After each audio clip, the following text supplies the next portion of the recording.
Hello. PSC എക്സാംസിന് prepare ചെയ്യുമ്പം നമ്മൾ കുറച്ച് ഗവൺമെൻറ് വെബ്സൈറ്റ്സ് കൂടെ റെഫർ ചെയ്യേണ്ടതുണ്ട്. അപ്പോൾ ഇന്നത്തെ വീഡിയോയിൽ ആ വെബ്സൈറ്റ്സിനെ കുറിച്ചാണ് നമ്മൾ നോക്കാൻ പോകുന്നത്. അപ്പോൾ നമുക്ക് മൊത്തത്തിൽ ഒരു 10-11 വെബ്സൈറ്റ്സാണ് മെയിനായിട്ട് നോക്കാനുള്ളത്. ഓക്കെ, അപ്പോൾ നമുക്ക് ഓരോന്നായിട്ട് നോക്കാം. ആദ്യം തന്നെ നിങ്ങൾ നോക്കേണ്ടത് ലോക്കൽ സെൽഫ് ഗവൺമെൻറ് ഡിപ്പാർട്ട്മെൻറ്റിൻ്റെ വെബ്സൈറ്റ് നോക്കണം. പിന്നെ നോക്കേണ്ടത് സോഷ്യൽ ജസ്റ്റിസ് ഡിപ്പാർട്ട്മെൻറ്റിൻ്റെ വെബ്സൈറ്റ്. പിന്നെയുള്ളത് woman and child development department.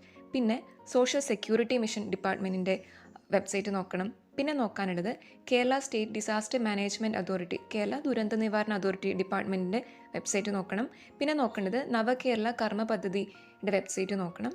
പിന്നെയുള്ളത് കേരള പ്ലാനിംഗ് ബോർഡിൻ്റെ വെബ്സൈറ്റ് നോക്കണം.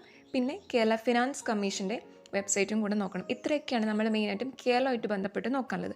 പിന്നെ നമുക്ക് സെൻട്രൽ ലെവലിലോട്ട് വരുമ്പം മെയിനായിട്ട് നോക്കേണ്ടത് നീതി ആയോഗിൻ്റെ വെബ്സൈറ്റ് നോക്കണം. പിന്നെ ISROൻ്റെ വെബ്സൈറ്റ് നോക്കണം. പിന്നെ ഇലക്ഷൻ കമ്മീഷൻ ഓഫ് ഇന്ത്യ അത് നോക്കുക. അതിൻ്റെ കൂടെ തന്നെ കേരളത്തിൻ്റെ വെബ്സൈറ്റും കൂടെ ഒന്ന് നോക്കണം കേട്ടോ. അപ്പോൾ ഇത്രയൊക്കെ കാര്യങ്ങൾ നമ്മൾ നോക്കേണ്ടത്. അപ്പോൾ ഇതിൻ്റെ ഡീറ്റെയിൽഡ് വീഡിയോ വേണമെന്നുണ്ടെങ്കിൽ ഒന്ന് കമൻറ്റ് ചെയ്യാം. ഓക്കെ.